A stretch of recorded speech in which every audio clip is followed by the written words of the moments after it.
Dige nipate hiyo pesa nisaidia watoto.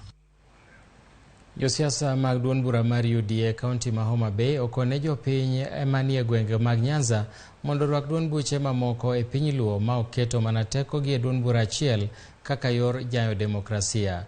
Josiasa go wacho ni sani en thuolo mar ng'ata ng'ata ni kod ratiro mar bedo duond bura modwaro ma ok owinjore bed ni ikawe gi johera mag UDA e gwenge ma Nyanza kaka Dhoke.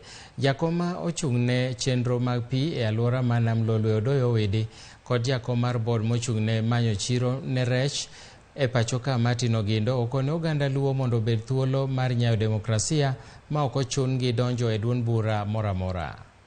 Papiaya nikech kaluwore gi budho mabudho godo ka wan gi kwe, wan gi hera, nyiso wane jopiny oyie donjo e chama mar UDA kendo giyie nywako sirikand William Samoei Ruto lwedo. Ne wabiro ka kawuono ni mondo waparne jowa wamigi teko kod chir.